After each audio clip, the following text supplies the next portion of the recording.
Good evening, this is BelGeode and we are back with some more X-Plane 11 in virtual reality.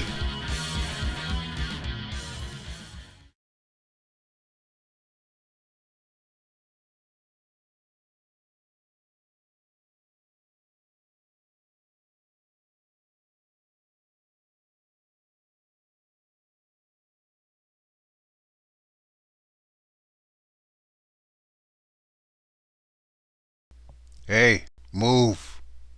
That's my spot. Howdy folks, and we are back here in X-Plane 11 where tonight I am going to show you probably one of the most unusual little jets you've ever seen. This little baby is called the Colomban Cri-Cri. No, it's not Colombian. It's named after the creator of the aircraft, Michel Colomban. And the Cri-Cri is basically the nickname for one of his daughters, Christine. So that's kind of how this aircraft got its name.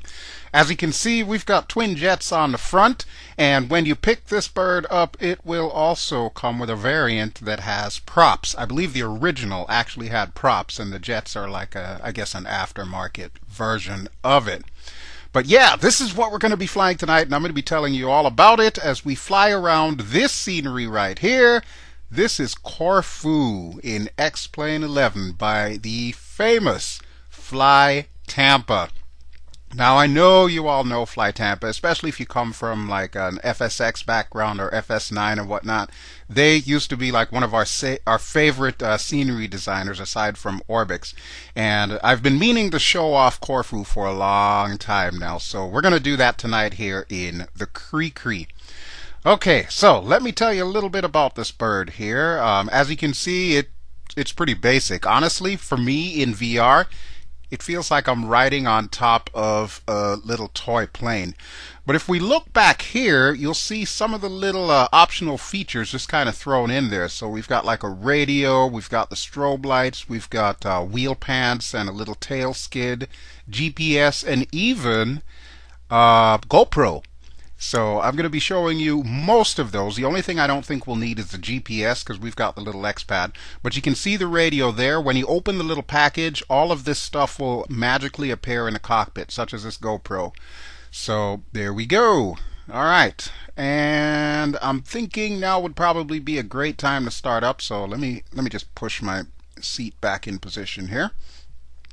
Okay. First thing we're going to want to do is close the cockpit, and let me tell you, this thing is not for the claustrophobic. It is really tight in here. Really tight. Alright, let's get our batteries on, and we'll also get our avionics on. And let's see, on the radio side, we're going to want to turn on our transponder and put it to standby. So there we go, we're at 1200. That's what we're going to be squawking today. This is our gas gauge right here, and as you can see, we have full tanks of gas. So that's going to be a thing. This is our tachometer. It's a dual tachometer. It's got both engines on there. And then this is our vertical speed indicator. This is our altimeter here. And we've got our nifty little compass, or HSI if you want to call it that. And then finally our speed, our airspeed indicator. Okay, now let me get this thing started, and that way we'll go for a little ride around Corfu. Okay, so this little thing is powered by two PBS VB TJ20 engines, turbojet engines, and we're going to be casting our attention to the tachometer as we get engine number 1 fired up. So I'm hitting my little starter trigger, and we're just watching to see the dial or the needles raise. Wait for the heat exhaust. There it is. Okay, and we're going to try and get this up to 3 on the dial. That's 3000 RPM. Right about there, and now we can let go of the starter switch. So we've got a great start on engine 1. We'll throttle it up just a little bit to flight idle, and then we'll pull it back down just to make sure that it started. Looks like it is. So we'll start the right one next. And again, we're going to watch the little tachometer there as I hit the starter button for engine number 2. Okay, and needle is moving. This is good. We'll check for heat shimmer. There we go. I see heat shimmer. All right. It's such a strange configuration having this thing with the engines in front of you. I'm surprised that the heat from these engines don't warp the wings, considering they're just over top of them. But somehow, some way, this thing still manages to do it. So you know what? I am not going to complain about that at all. I actually think this is a pretty good thing. Okay, but we do have a good engine start here. So everything is looking good. The only other thing that I may want to do is my controls wipeout and all of that good jazz. So for our takeoff, we are going to go all the way down that end and turn around, and we're going to take off on runway 17 heading towards the south. And then we'll do kind of a clockwise loop around the island of Corfu, if that's okay with you. I'll show it to you on the map here. Alright, so there's the Greek archipelago, and we'll zoom in to Corfu. You can see it's a funky shaped little island there. So we are, of course, kind of smack dab in the center there, and we are going to be flying to the south. We'll kind of go around the bottom there and come back up the other side. I might or might not go all the way to the northern mountains there, but either way we'll pass by the main city and come back here. Sound good to you? Because it sounds good to me. Alright.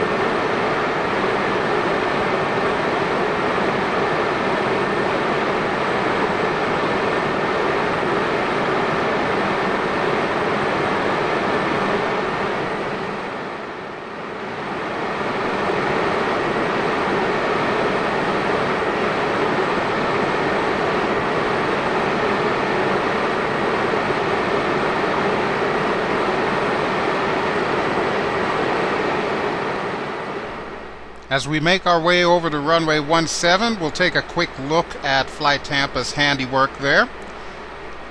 This is, I believe, one of the very first sceneries that FlyTampa actually brought to X-Plane. They've brought only a handful over, probably like maybe 2 or 3 total.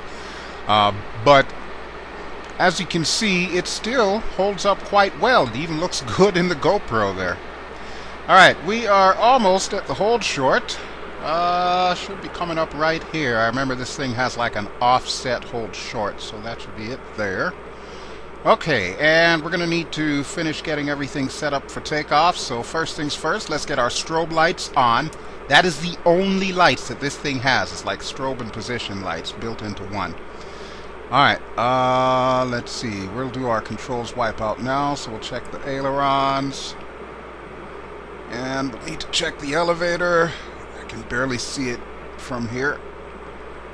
Oh, this plane will give you a workout, folks. Let's check the rudder real quick. Oh, okay, there we go. Make sure the pedals are moving. Yep, everything's good. Looks like it's being held together with wires. Seriously. Alright, this little control that I am mousing over there is for the flaps, and then the other one over here is for your pitch trim. So we're going to work the flaps here and make sure that they do descend. They barely move, but it's enough to be significant. It will really drastically change the flight envelope of this aircraft. So we're going to want to be cognizant of that. And then we're going to trim it up just a bit. Pushing away from you, we'll put the trim up, so we're pretty much set to go there. Alright, we do need to set our transponder to alt. However, we'll do that once we line up. So, I don't know about you folks, but I am ready to see Corfu by air.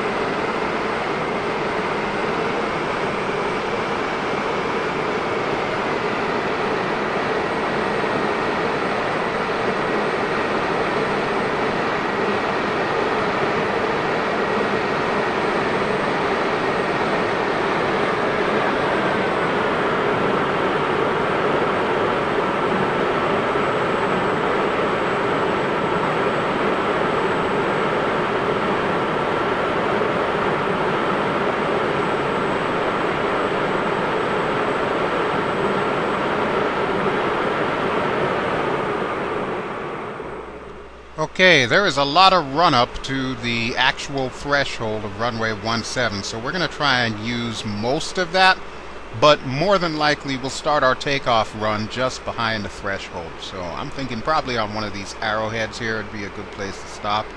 Maybe not this one, we'll go up to like the next one thereabouts. And then, like I said before, the last thing we'll need to do is set our transponder to out, so that way we'll start squawking, and then we will take off. So the plan of attack, once we take off, we're going to bring it up to roughly about 3,000 feet, because I want to show you that even though this thing is so tiny, we can still do aerobatics with it. Alright, but first, let me set this thing to out. You really can't see it because everything's just so tiny. It's so freaking tiny. Alright, we still have full gas, so we're good to go there. Okay. I don't know about you all, folks, but I think everything's ready, so here we go. Brakes down, throttles up. And right about there's good. We'll get our brakes off and begin our takeoff roll. If I plan this just right, we should take off right after we reach the 17 at the threshold there. I'm not going to give it full power, but I'm going to put the throttle up to roughly about 90%. It should give us enough speed. By the time we reach about 50-60 knots, we should be light enough to start pulling back on the stick. So we're getting there right now. Okay, right about there is good. Let's pull her up. Good thing we trimmed for takeoff. Let's get our flaps up really quickly. Alright, just like that, this tiny little bird is in the air. And look at Corfu. That is just awesome. Okay, so now that we are beginning our journey, our first stop is going to be outside so that we can take a look at the beautiful hotels at the end of the block.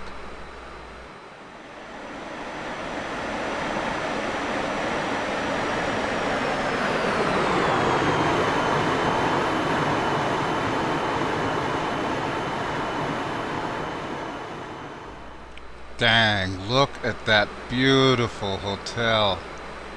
That is awesome. See, this is the kind of stuff that FlyTampa is known for.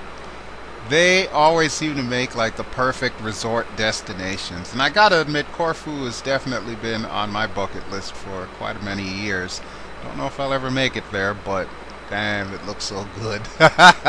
Can't wait to see what it will look like in Microsoft Flight Simulator 2020. But that'll be next year. We'll deal with that then. For now, I am going to enjoy what FlyTampa has given us.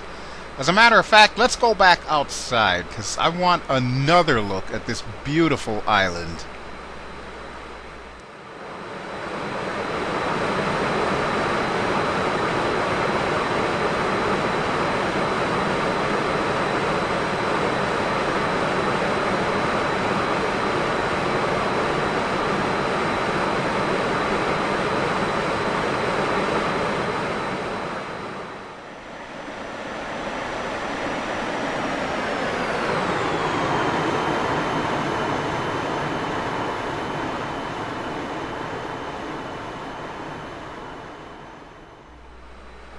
Alright, we are well over 3,000. We're at 3,500 right now, so we're going to level off right here. Even though this thing does have a rudimentary autopilot, we're probably not going to need it for the duration of this flight because I want to hand fly it. And actually, one of the first things that I want to show you is how this thing can roll. So, in order to pull off a successful roll, first we've got to pull up just a touch. And then we will begin our roll. Look at that. I've got a little bit of rudder input to compensate as well. Perfect. That is really cool for a 12-foot long jet. Let's look at that from the outside.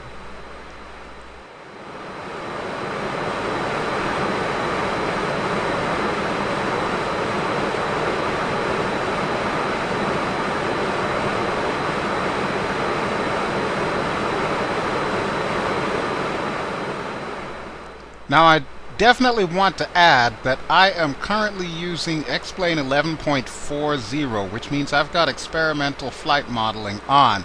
So this aerobatics that we're trying to pull off here, this is with Austin's new physics model, his new flight model. So you better believe we could tear wings off and we could stall and all that good jazz and whatnot, but look at that. We handled it like a champ. Okay, so I know you want to see that again, so let's do that from the outside.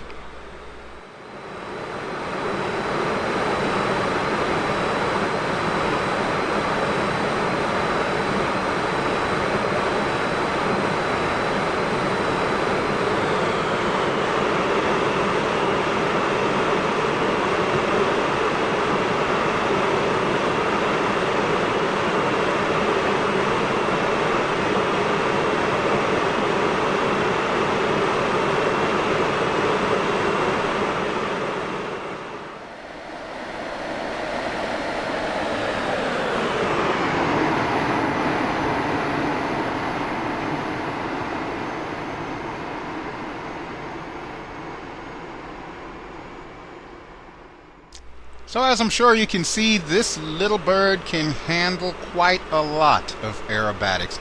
And actually, truth be told, I think the prop version, the original propellered version, is more suited to aerobatics, because honestly, there have been times when I've managed to catch both of these jet engines on fire flying inverted. So yeah, we'll make sure not to do that again.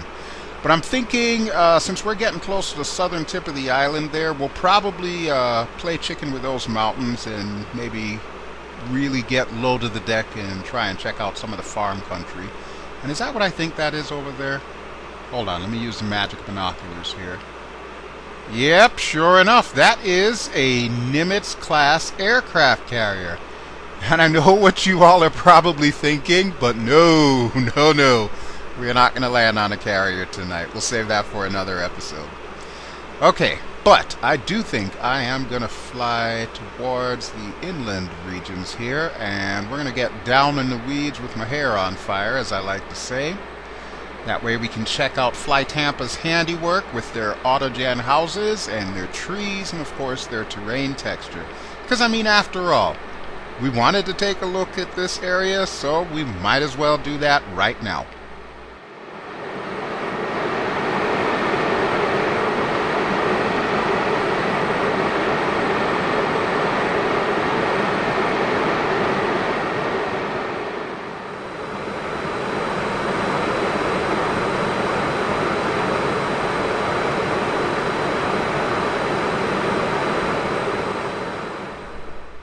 Alright, now this is what I call Greek countryside. Look at that.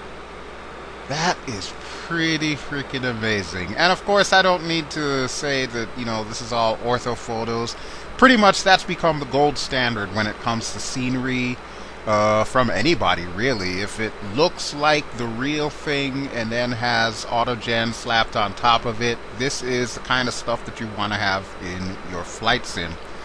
And of course, I'm sure every single person watching this channel is aware that Microsoft is re-entering the arena next year with their offering. And honestly, I think it's going to blow the pants out of everything that we've seen thus far. But I do not want anyone to give up on X-Plane in the interim.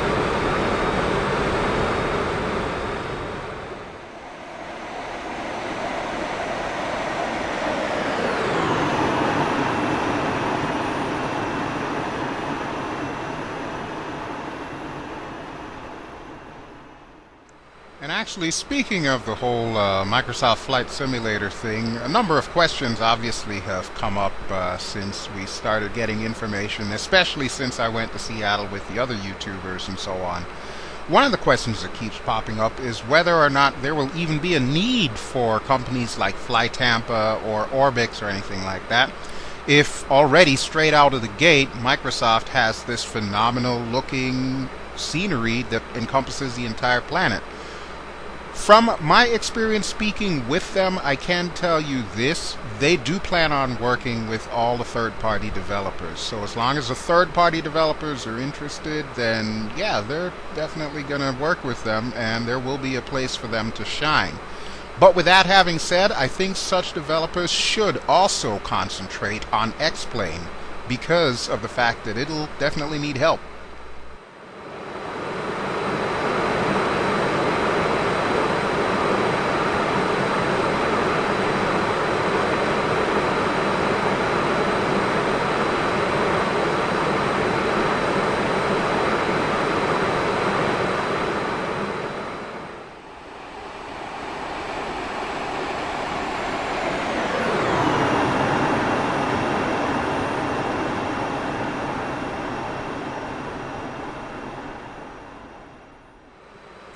At the time of this recording, which is about late November 2019, Laminar Research actually had a live stream last week where they were talking about the future of X-Plane and what was coming in the upcoming versions. Since right now, as of this recording, we're on 11.40, the next major version that's coming is 11.50, which will introduce Vulkan API. Now, I don't have the time to really explain everything as to what Vulkan is, but suffice to say it will make X-Plane perform a heck of a lot better with modern graphics cards and modern CPUs. And as a matter of fact, I'm actually debuting my brand new AMD Radeon 7 graphics card that I installed this past weekend. This is its maiden voyage, I guess you would say. So with Vulkan coming, naturally, that's going to make X-Plane perform a lot better. And now that the physics update is out of the way, the aircraft already perform a lot better. You can already see it in this tiny little thing here, just how realistic it actually flies. So really, what does X-Plane need in order to stay competitive with a juggernaut like Microsoft? Honestly, that's going to be the pretties, the eye candy, the weather, the atmosphere, the scenery, like what we're looking at here. All of this, like what FlyTampa put together, this is the kind of stuff that should be default in X-Plane.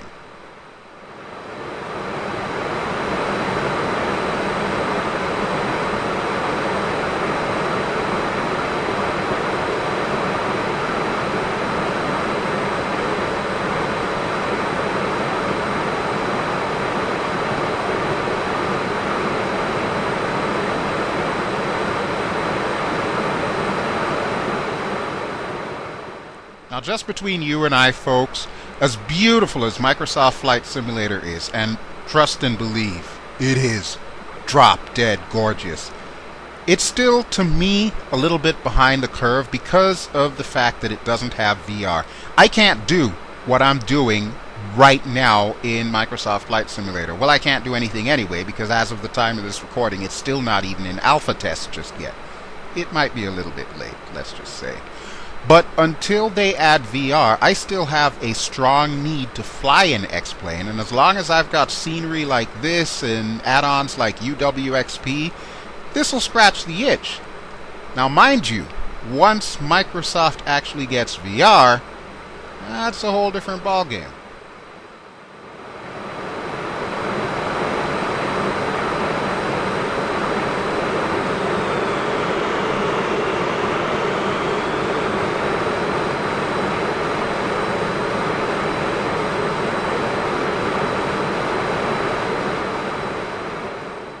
In any event, that's enough of my waxing poetically about the differences between the flight sims, because I mean, really, when it comes down to it, folks, I'm going to use all the flight sims anyway. The only flight sim that I'm not using is FSX, and that's simply because I can't do VR in it, period. It's just too old. My modern rig just can't do a damn thing with it, so it's dead to me as far as I'm concerned. But like P3D, this sim, X-Plane 11, Microsoft Flight Simulator, Aerofly FS2, and of course DCS, you will still see me making videos on that, because honestly, not only do I want to continue the series that I have for all of those, with the exception of Microsoft Flight Simulator since it's not out yet, but I actually enjoy using every single one for different reasons. So there you go. That's pretty much my take on the flight sims and what's going to happen in the future. Make no bones about it, folks, we are in for some really exciting times. And as the kids like to say, 2020 is going to be lit as... That was a little censorship there. Alright, let's go back outside and head to the beach.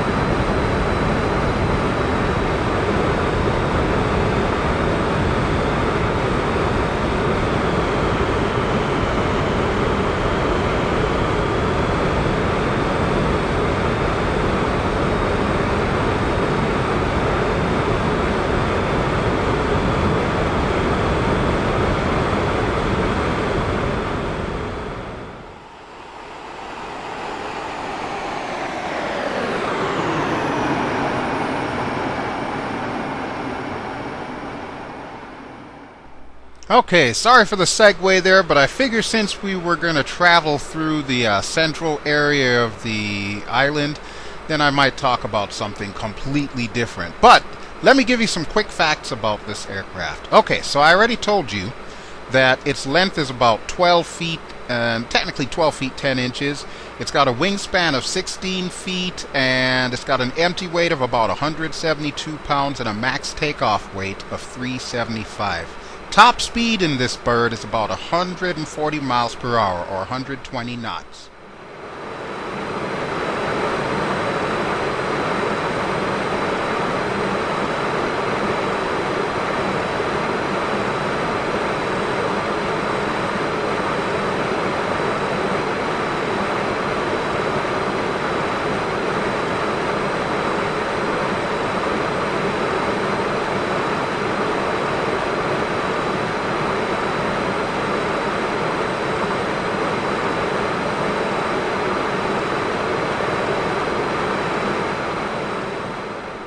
So needless to say, this thing is classified as a home built. It was first introduced in 1973 by Mr. Michel Colomban, and since that time it's been built and rebuilt and modified, and pretty much everybody who's bought the plans for this has done their little flair to it to make it unique.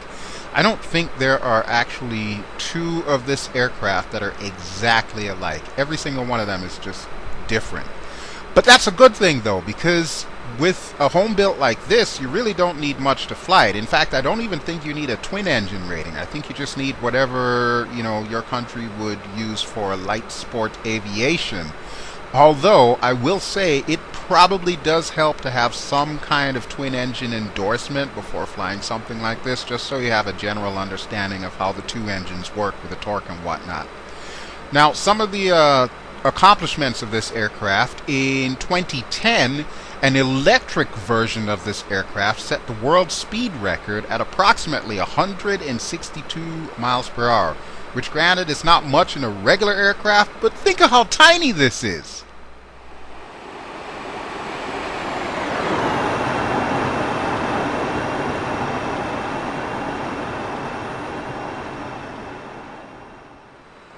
And I'm sure you probably figured out by now how much I am in love with this little aircraft. For all its quirkiness and its unusual design, it is just so cool to fly around in. Alright, there is our starting location, aka our destination. You can see the little hotel that I pointed out when we took off, and of course the city of Corfu, which we will be overflying on our way in. But yes, I love this little thing. I've been meaning to show it to you for a little while now. You may have noticed, if you're the kind of person who watches the credits at the end of each of these videos, I've actually had on there Tiny Jet Life coming soon for a little while now. This is the Tiny Jet that I wanted to show you, and I'm really hoping that you're enjoying it as much as I'm enjoying flying this thing. This thing is definitely available, and of course the link is in the video description below. I would definitely recommend you at least check it out, because it is one of the most unique experiences, especially in VR. And you know me, I like my crazy looking planes. Like, one of my absolute favorite aircraft, of this type of category is the Rutan Long EZ, just because it's just a funky canard shape. But yeah, this one now ranks up there as one of my favorite little home-built aircraft, and rightly so.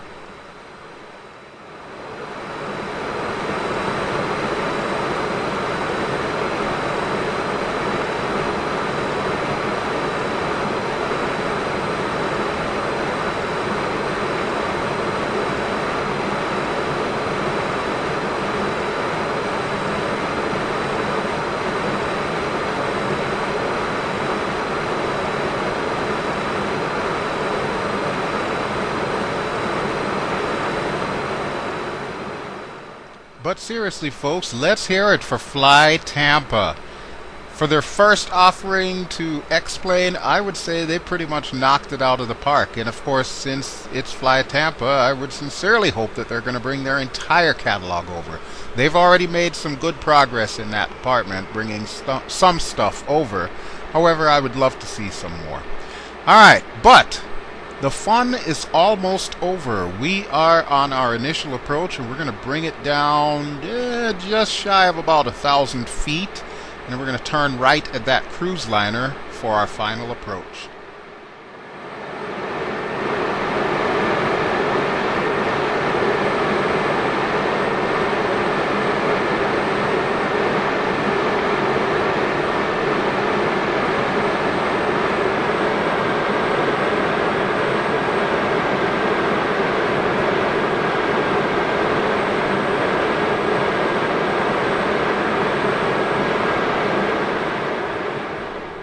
Alright, we're just about ready to set up shop here for final, so we're going to be making that right turn just past the ship. And as I'm making this turn, let me give you one little bit of trivia. The word Cri-Cri, whether it has a hyphen in there or not, is also a French term for the sound of a cricket or a cicada. Or it can also be an informal name for the insects themselves.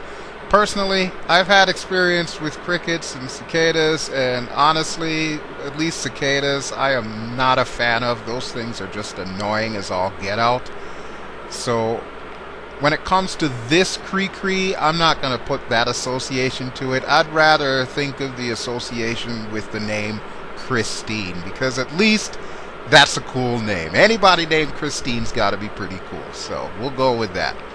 Alright, but enough of my yammering. Let us concentrate on our final approach. We'll go back outside and see how we're set up here.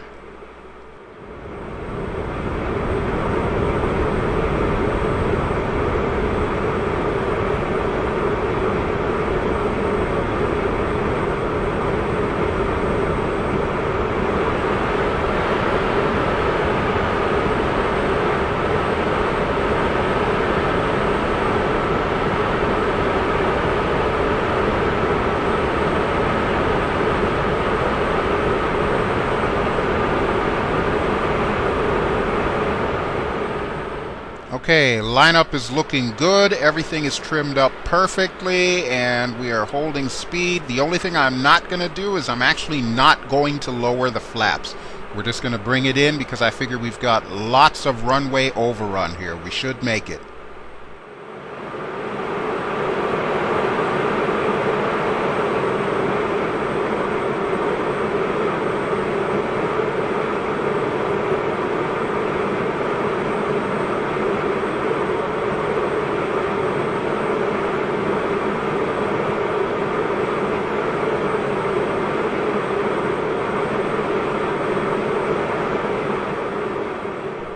See, I told you we were going to make it. Not a problem at all.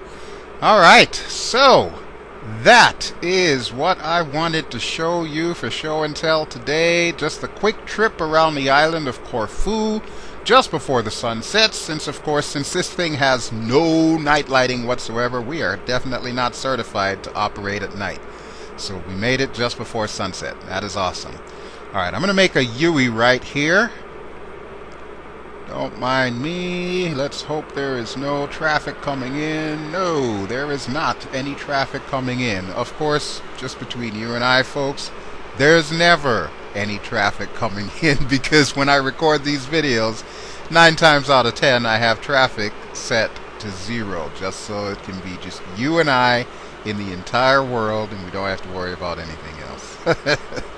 In any event, I hope that you enjoyed this. Like I said, you really got to pick this thing up. If you are a fan of the unusual or the home built or just GA in general, or you want to fly around with a little mini baby pocket rocket thing, this is your animal right here. Definitely pick this up. I think it runs for like maybe $15 or something like that, and that's the regular price on the org store.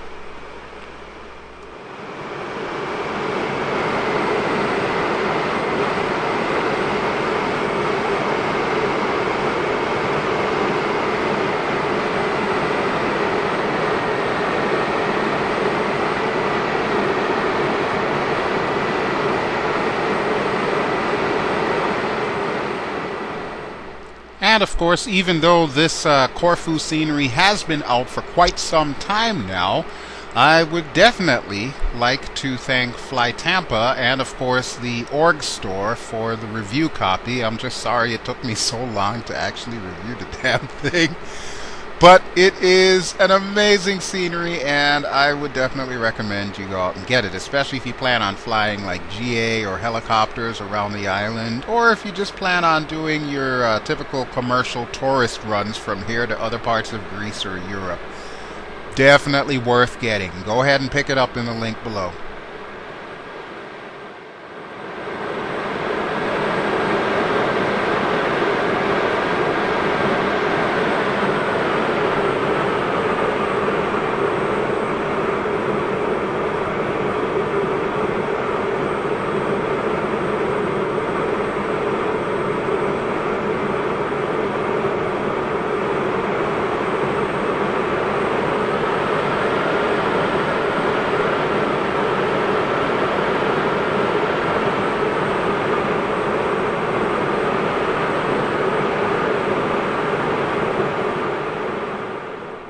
You know, to be honest with you folks, I don't even remember where we actually started out, but because there's a 9 right here, this is going to be my parking spot. I want to say we were probably closer to that fire station, but hey, you know what? I'll take it. I'll take it. Alright, but that is just about it. That'll do it for our flight for today, so we'll go ahead and get everything powered down. And I want to take this time to thank you for watching this video. This has been BelGeode. I have been flying in X-Plane 11, and just to remind you, we have been in the NKDesign Colomban Cri-Cri, which is PAYWARE. The link is in the video description below. The scenery that we've been flying around has been the phenomenal FlyTampa Corfu XP, which is also PAYWARE. And again, link is in the video description below. So as we're moving into Thanksgiving week in 2019, I have a lot to give thanks for, and most of that is going to be you, my loyal viewers. I'm really thankful for each and every one of you coming back, leaving your likes and your comments. And as always, if you like what you've seen, please feel free to give me a like. Don't forget to subscribe if you haven't already done so. And I will catch you on the next one. And this dude, seriously, this dude. Alright, dude, it's your plane. Okay, folks, I'll talk to you later. Ciao!